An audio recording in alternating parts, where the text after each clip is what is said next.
nk'uko nyakubahwa yabivuze dufise igikorwa twifuza gukora ku munsi wa gatanu kuva saa 8 ni igikorwa cyo gufasha abatishoboye.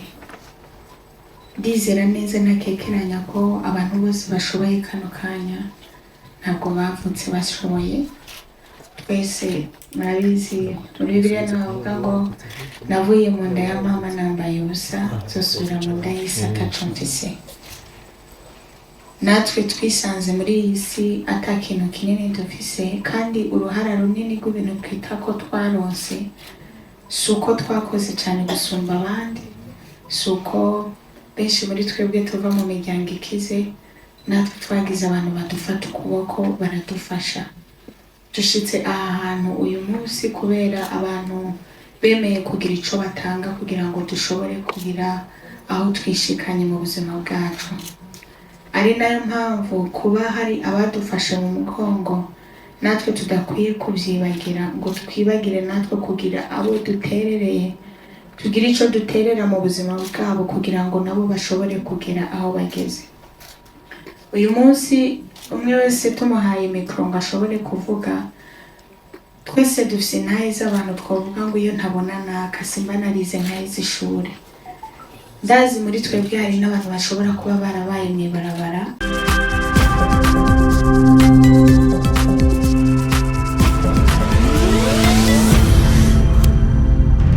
Dico Entertainment. Ndabaramukije mwese amahoro y'Imana. Bwa mbere na mbere nagomba ndishimira Imana mushobora byose kuri umwe wese muri mwebwe ari muri kino kibanza. Ndayishimire ko yabazigamye ikadushikana ngaha twese turi bazima. N'ubuntu bwayo yatugiriye neza irakaninahazwa. Ubwa kabiri reka ndabashimire mwese muri hano, mwavuye ahatandukanye, mwavuze muti dutegerezwa kuba muri kijya kibanza kugira ngo tuze gushigikira komine Mukaza. Turabakengurukiye cyane. Nk'uko uwumpaye akanya yabivuze, turi ngaha kugira ngo nk'uko mubizi mu gihugu cacu hari itegeko yuko ku mwaka duhimbaza umunsi mukuru w'amakomine. Imbere y'umunsi mukuru w'amakomine harabaho umunsi wo gufashanya, Journée de la Solidarité Locale. Rero muri komine Mukaza twatanguye kuwitegurira uno munsi ku munsi wa gatatu niho twatanguye kwegeranya ibyo tuzofashisha bantabonikora bacu, ibyo tuzofashisha ababikeneye. Rero uwo munsi umuntu wese atanga icyo afise, atanga icyo umutima wiwe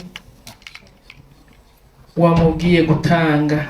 Nta tegeko ririmwo ngo utegerezwa gutanga iki canke kiriya.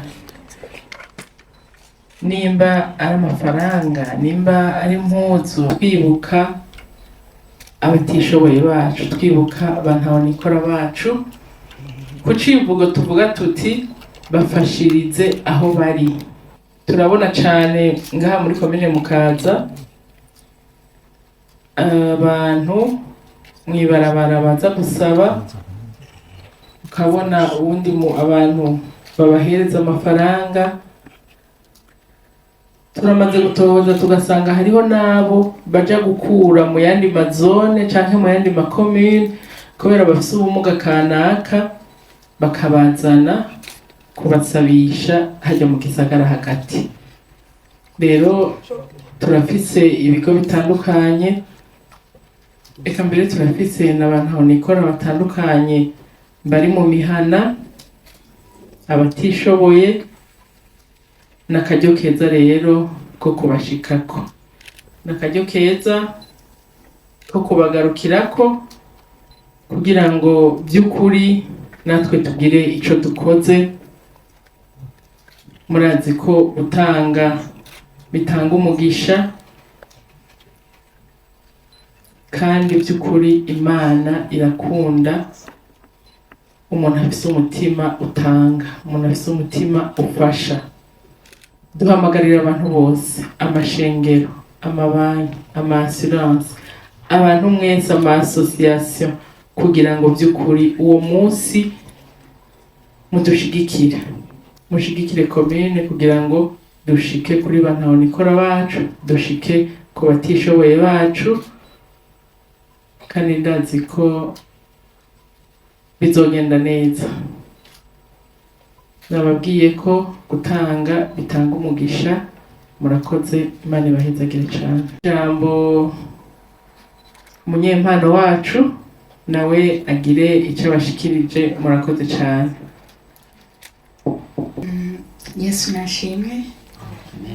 Ndabaramukije cyane kandi ndabashimira ko mwemeye kudutiza akanya mukabana natwe, kemera kuza kumva ico twifuza kubaganirira kuri uyu mugoroba. Impamvu twicaye ngaha, twicayitswe n'umutima w'urukundo nk'uko nyakubahwa yabivuze. Dufise igikorwa twifuza gukora ku munsi wa gatanu kuva saa 8. Ni igikorwa cyo gufasha abatishoboye. Ndizera neza nakekeranya ko abantu bose bashoboye kano kanya, ntabwo bavutse bashoboye. Twese murabizi muri Bibiliya navuga ngo navuye mu nda ya mama nambaye ubusa, nzosubira mu nda y'isi ataco mfise. Natwe twisanze muri iyi si ata kintu kinini dufise, kandi uruhara runini rw'ibintu twita ko twaronse si uko twakoze cyane gusumba abandi, si uko benshi muri twebwe tuva mu miryango ikize. Natwe twagize abantu badufata ukuboko baradufasha. Dushitse aha hantu uyu munsi kubera abantu bemeye kugira ico batanga kugira ngo dushobore kugira aho twishikanye mu buzima bwacu.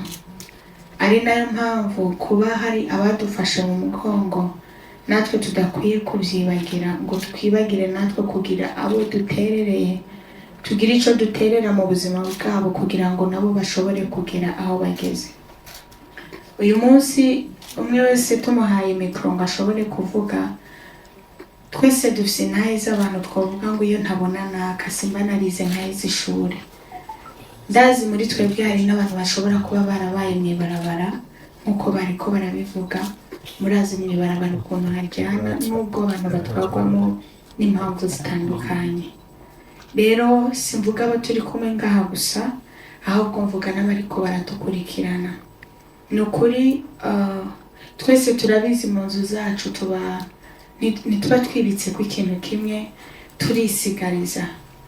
Reka ku munsi wa gatanu itariki 31 abarundi n'abarundikazi, umuntu wese ashobora gushika mu kibanza bizoberamo.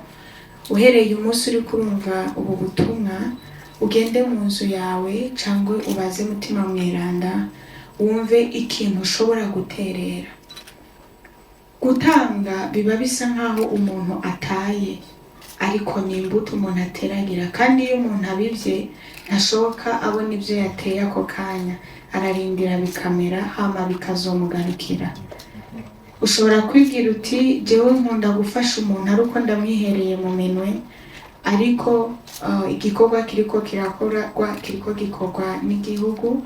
Imfashanyo umuntu wese azozana ndizera ko izoshikira abo yageneye guhabwa kandi izobagirira umumaro, kandi ni igikorwa c'Imana tugomba dukore kizotugirira umumaro twese. Rero ntarondogoye, ndahamagarira umuntu wese ariko araturaba, si ngombwa utanga amafaranga, haba amashirahamwe, haba amashengero, haba abanyempano. Ku ruhande rwanje hambavu y'ivyo nzozana bigaragara, naravuze ngo kuva ari igikorwa cyo gufasha abatishoboye, nanje ndemeye gutanga impano yanje kugira ngo izifashe muri ico gikorwa kigende neza.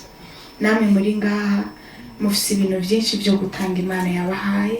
Nukuri uko tubabona ngaha abariko tuzobabona no ku munsi wa gatanu, mwaje kudushigikira kuva saa 8, ndetse n'abariko baradukurikirana bose ku munsi wa gatanu. Impuzu, ibyo gufungura, amafaranga, abazana amakaye, turi mu gihe abavyeyi bagomba batangura kugurira amakaye abana yo kujana ku ishure. Hari abana benshi bari mw'ibarabara bakeneye kwiga ariko babuze ingene bashobora kwiga. Muze mushidukane n'iyonka, muze muzanye izo mfashanyo zanyu kugira ngo dushigikire kino gikorwa. Murakoze, Imana ibahe umugisha.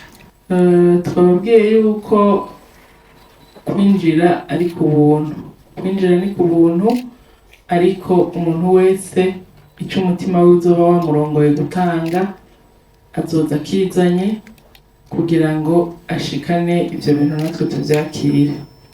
Kwinjira ni ku buntu, umunyempano wacu azoba ari hari, azoba ariko arateramisha abantu kandi bizoba biryoshye cyane.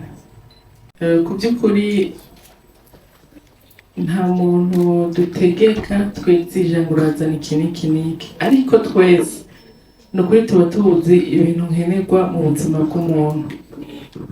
Turakenera ibyambagwa, ni ukuvuga ko uzanye ibyambagwa ntaje kuraba bya bindi yaheba, bya bindi byatabaguritse. Oya, uraraba icyo nawe ushobora kwambara ukaja mu bantu, kuko nubwo uwo muntu aba ari ntaho nikora, si we aba yarabyigize, kandi nawe aguma ari umuntu, aguma ari ikiremwa c'Imana. Ni ukuvuga iyo mpuzu nawe ubona utoyambara ntuyitange, utange icyo ubona nawe ushobora kwambara, ko n'uwagiye kucambara ni umuntu nkatwe.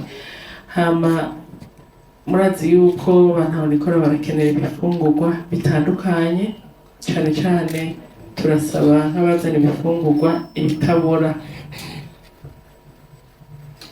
Murazi yuko nk'uko umunyempano yabivuze, turegereje, turi mu buruhuko bw'ici, uburuhuko buheze abana baca batangura amashuri. Turafise abana usanga by'ukuri boja ku ishuri, ariko kubera uko babayeho, kubera ubukene imiryango yabo iba ifise, adashobora kuronka amakaye. Nayo nyene ni ikintu ciza, ni ukuvuga ngo nibijya twese dukenera mu buzima. Banaho nikora n'abantu nka twebwe nabivuze bakenera bijya natwe dukenera. Ni ukuvuga ngo umuntu icyo aronse ntaze yitinye, icyo ari cyo cyose tuzocakira. Murakoze cyane.